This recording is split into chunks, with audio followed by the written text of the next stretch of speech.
Close your eyes for a moment. Imagine a small coastal town in Norway. The air is cold and clean. It smells of salt and pine. The roads are narrow. The houses are painted in simple colors: red, white, yellow. Behind every window, a quiet life. No crowds, no cameras, no noise. Now, look at the football pitch at the edge of town. The grass is slightly uneven. The goalposts are old. But there is a boy on that pitch, and he is running. He is always running. He does not run like other children. He runs like someone chasing something. Not a ball. Something else. Something deeper. His father stands at the side of the pitch. He does not shout. He does not wave. He simply watches. His eyes follow the boy the way eyes follow something that reminds you of yourself. The father used to be a footballer, a good one, but something happened. The story ended before it should have. And now he stands in the cold Norwegian wind, watching his son, and maybe, just maybe, he is thinking that some stories do not end. They simply change hands. Stay with me until the end of this video, because what you are about to hear is not just a story about a man who scores goals. It is a story about what a son inherits from his father. What love looks like when it is carried across continents. And what happens when destiny waits patiently for the right person to arrive. This is the story of Erling Haaland. Erling Haaland was born on the 21st of July 2000 in Leeds, England, not Norway, England. His father, Alfie Haaland, was a Norwegian midfielder playing for Leeds United, one of England's proudest, most passionate football clubs. His mother, Gry-Merete Braut, had been Norway's national heptathlon champion. 7 events, 7 disciplines. She was not just an athlete. She was a competitor in every bone of her body. Think about that combination for a moment. A defensive midfielder, built on power and reading the game. A heptathlete, built on endurance, speed, and versatility. 2 athletes. 1 house. 1 child. Erling Haaland did not choose to be extraordinary. He was assembled for it, but the boy was not born into comfort. He was born into a story that already carried weight. Just before Erling arrived, his father signed for Manchester City. The family moved from Leeds to Manchester. Alfie was 27 years old. He was strong. He was respected. English football fans knew his name. Norwegian football fans were proud of him.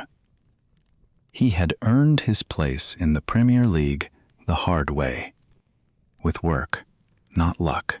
And then, very quickly, everything changed.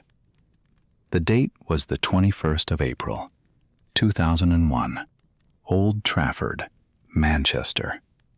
The cathedral of English football. Manchester United versus Manchester City. The Derby, the biggest local rivalry in England.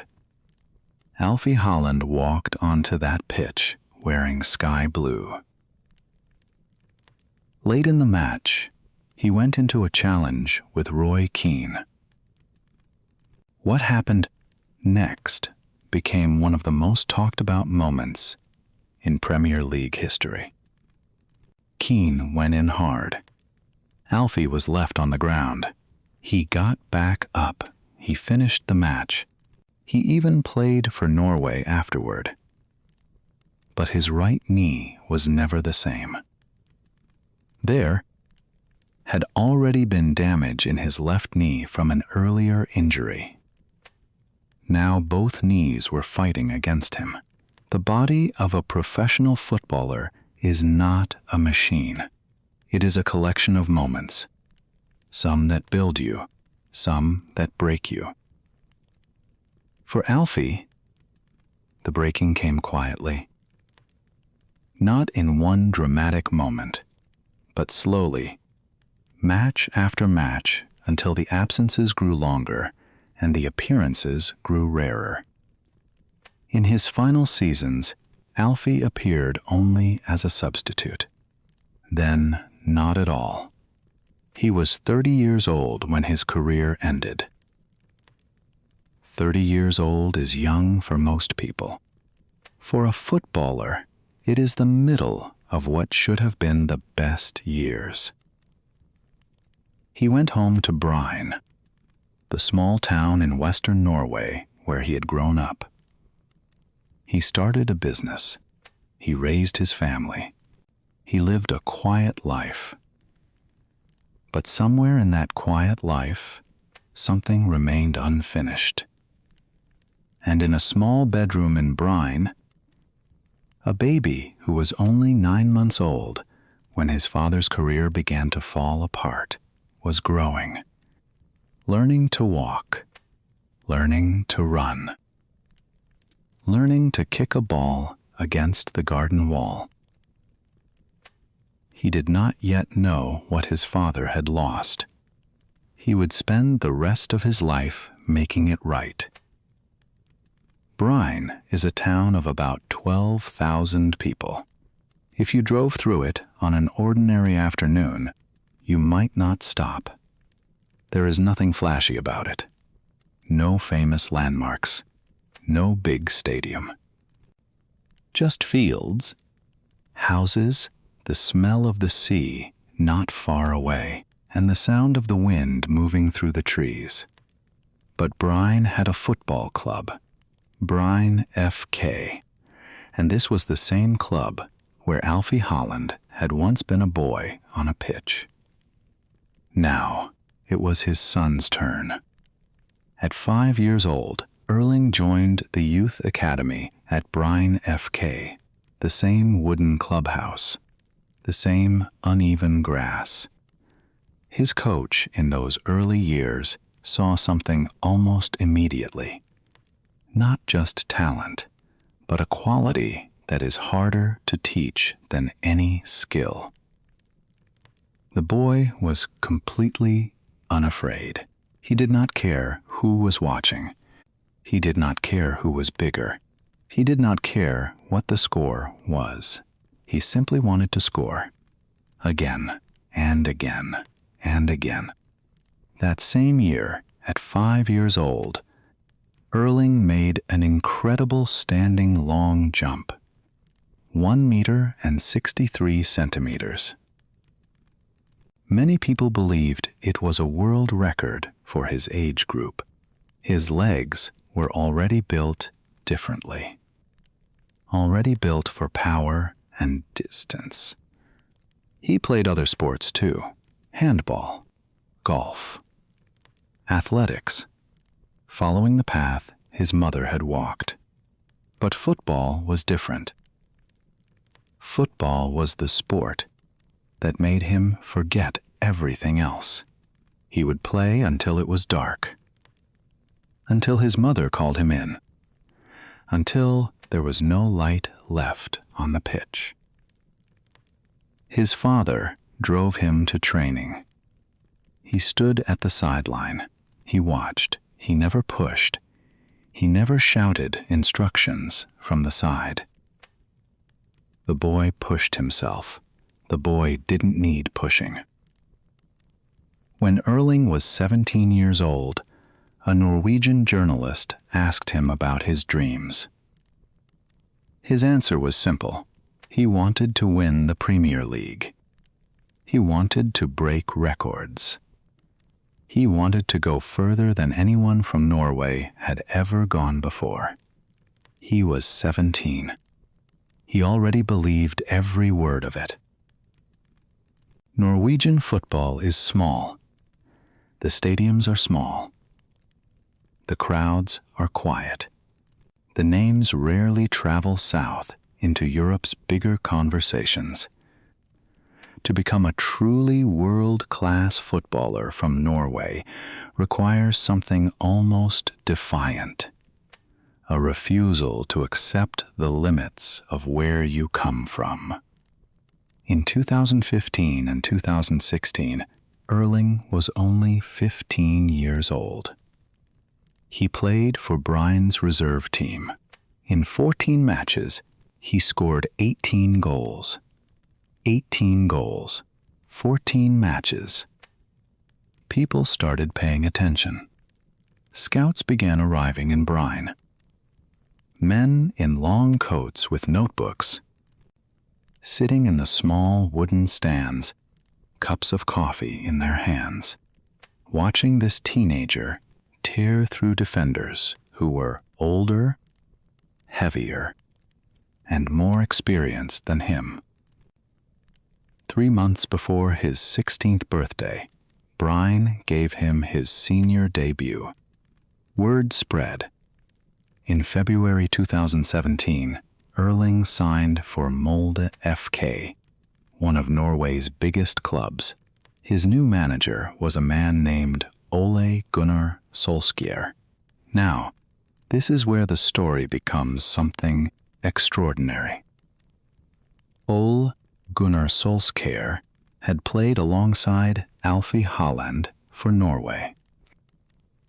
They had worn the same shirt. They had shared the same dressing room. Solskjær had also scored the most famous goal in Manchester United history, the winning goal in the 1999 Champions League final. And now,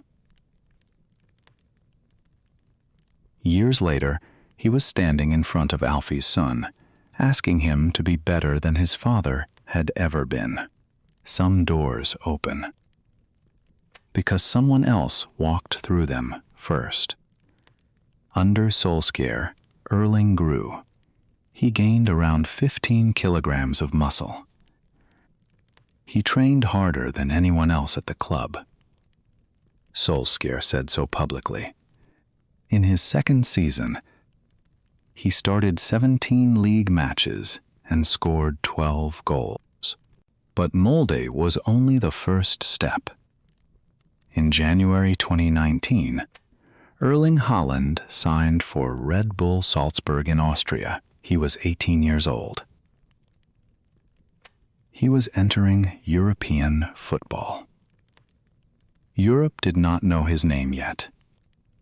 It was about to learn it in a way it would never forget. In May 2019, Norway traveled to Poland for the FIFA Under-20 World Cup. On the 30th of May, in the city of Lublin, they faced Honduras. What followed does not need a long description. It only needs numbers. Minute 7, goal. Minute 20, goal. Minute 36, penalty converted. Minute 43, goal. By halftime, Norway led 4-0, and even the Norwegian bench was struggling to process what they were watching.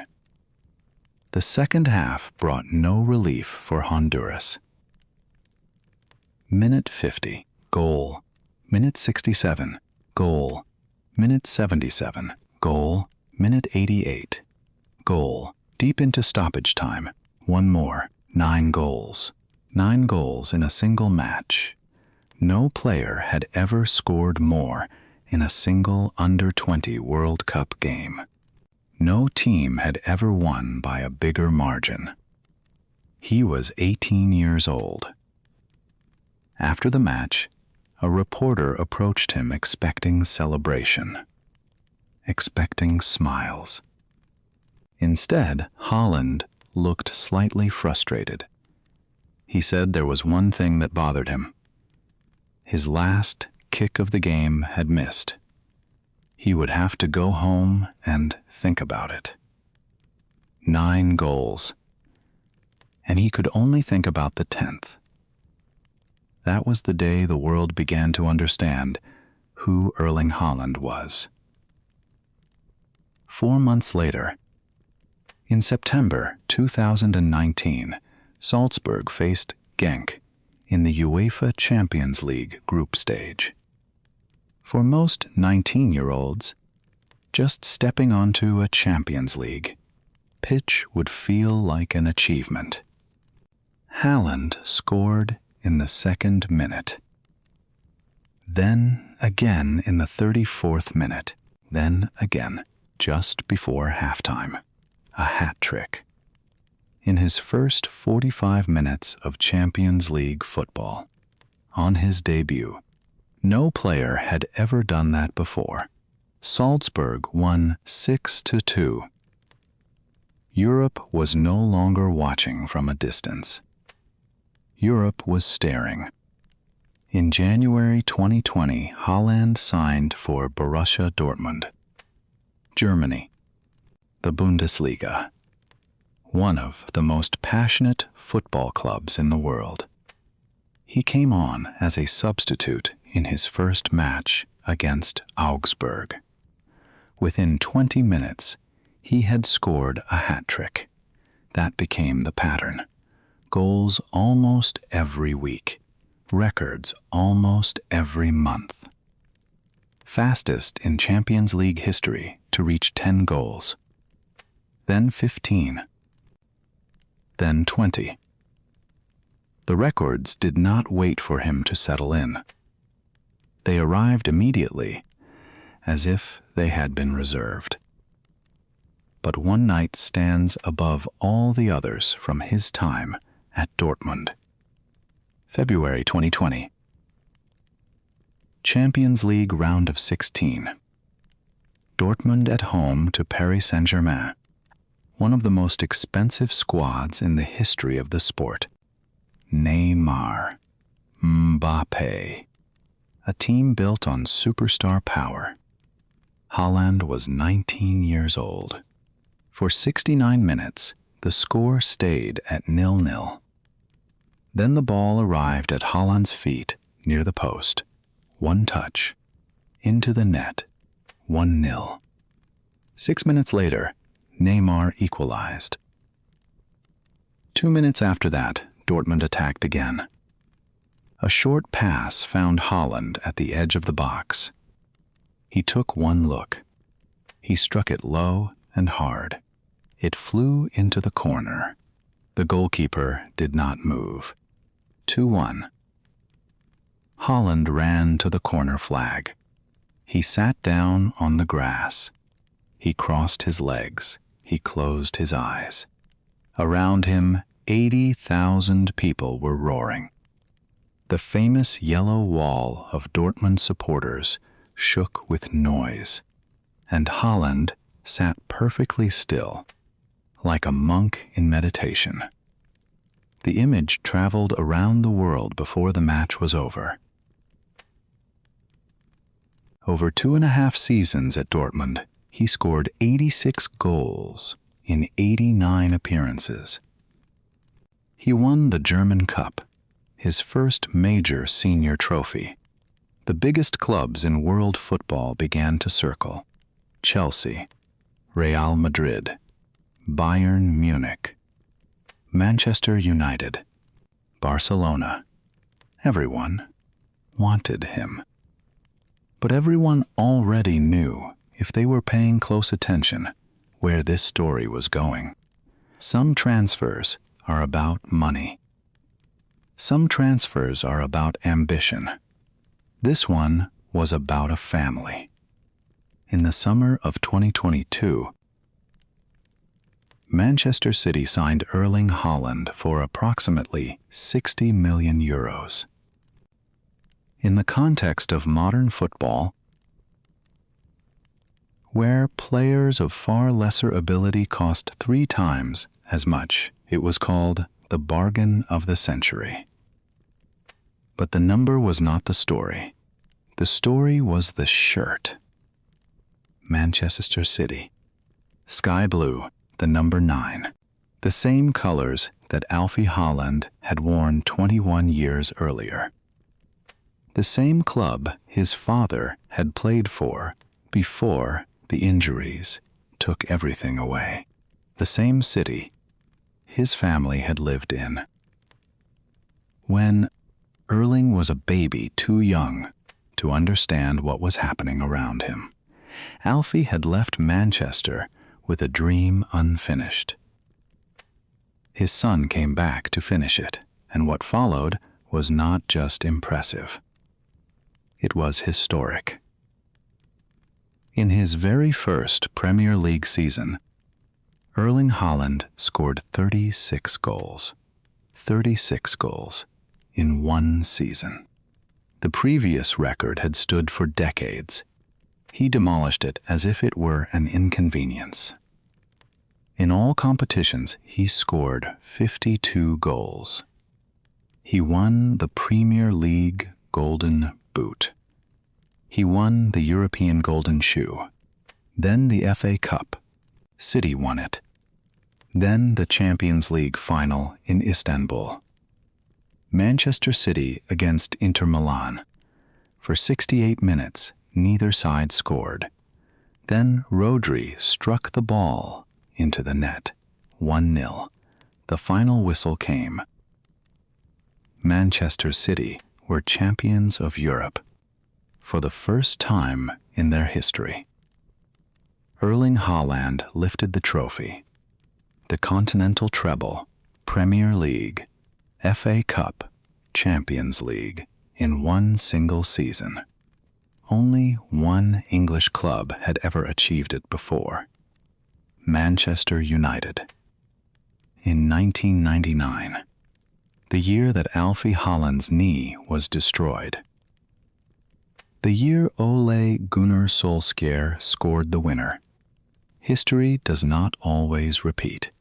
Sometimes it corrects itself, but even with all of this, all the trophies, all the records, all the history, one dream refused to come true.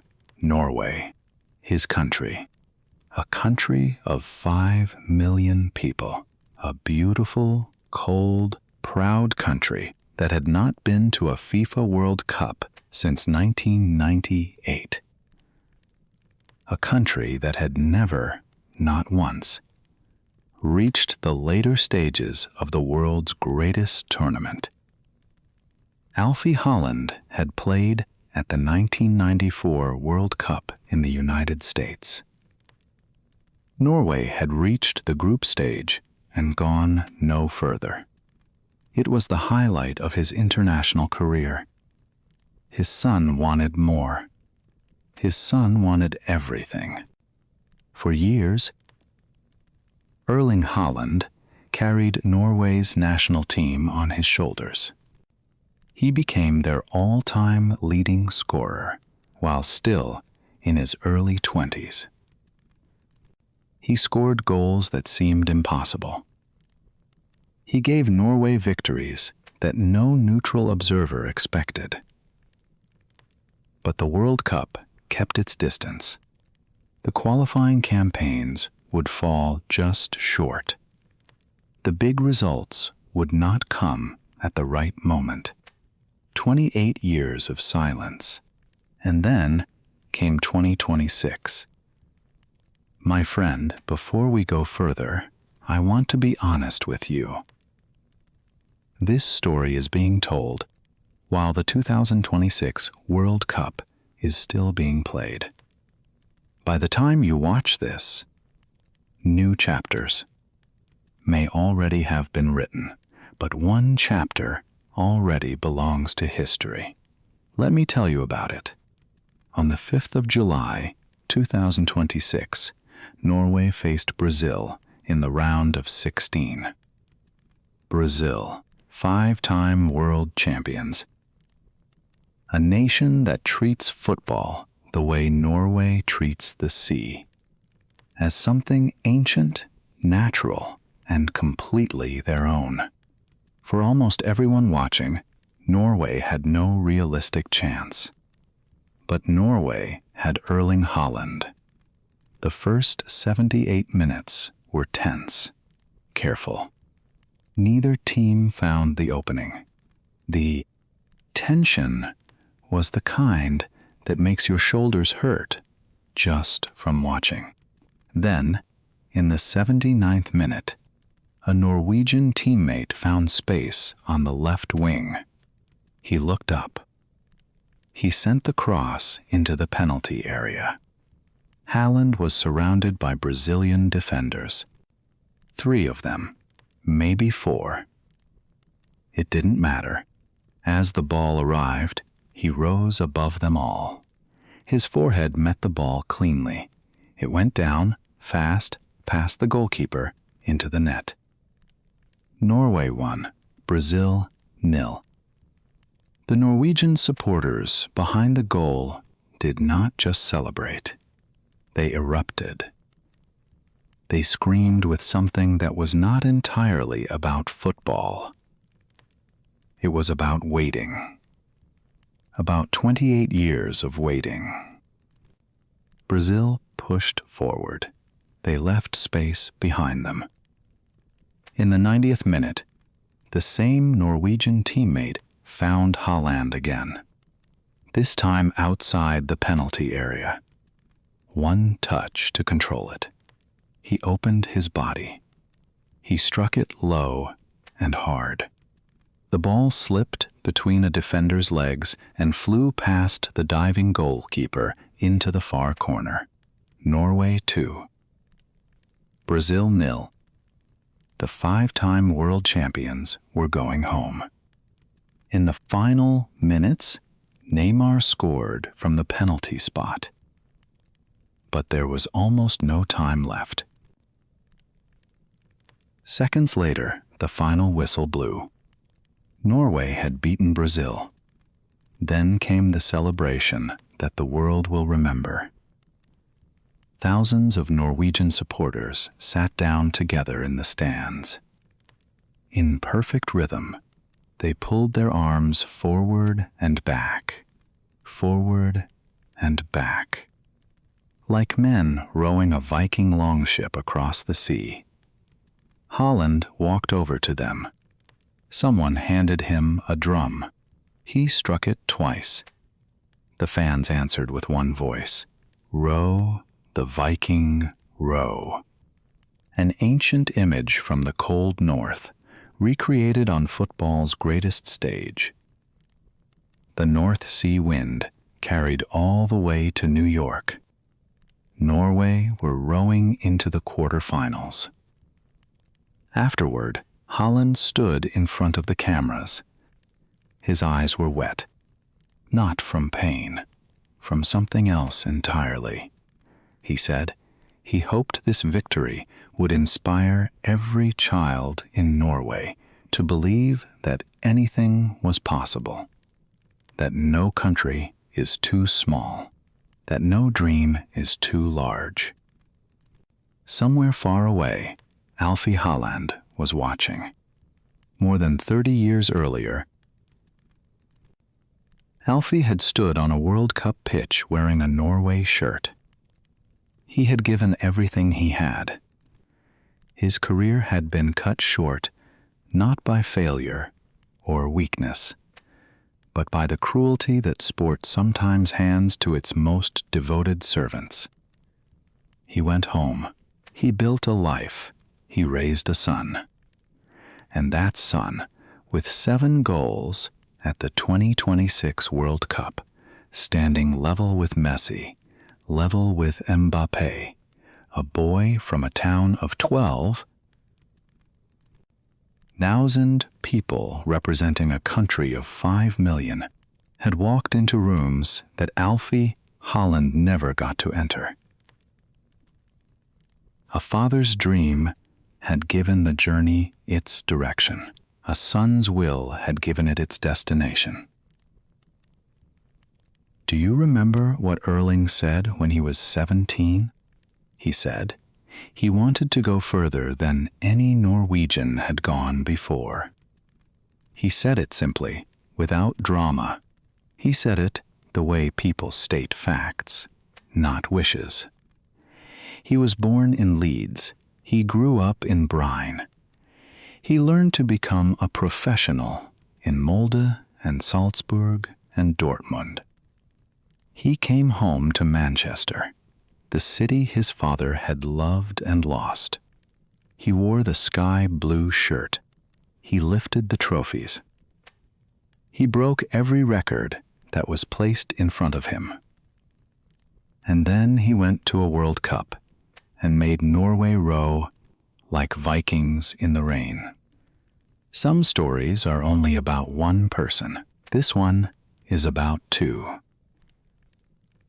Alfie Haaland gave his son something no football academy could teach: the quiet understanding of what it feels like to leave something unfinished. And Erling Haaland did what very few children ever get the chance to do. He finished it. Maybe, my friend, this story reminds you of something in your own life. Maybe there is someone who started a journey and could not complete it. A parent, a grandparent, a teacher, a friend. Someone who believed in something long before you understood what believing actually cost. Carrying their unfinished story is not a burden. It is the most honest form of love there is. A father looked at a pitch in a small Norwegian town and saw something worth dreaming about. His son looked at the same pitch and decided to turn that dream into history. Before you go, I want to ask you something personal. Erling Haaland had every reason to play only for himself, for records, for money, for fame. But the moment that stayed with me most was not the 9 goals, not the treble, not the Viking celebration in New York. It was a boy from a town of 12, zeros and people, with wet eyes in front of a camera, saying he wanted to inspire every child in Norway. So here is my question for you. Is there a moment in Haaland's story that reminded you of someone in your own life? Someone who started something they never got to finish? Leave it in the comments below. I read every single one, and I think you might find that other people here feel exactly the same way you do. If this story meant something to you, if it gave you even one sentence you want to carry with you today, a like takes 2 seconds, and it helps more people find stories like this one.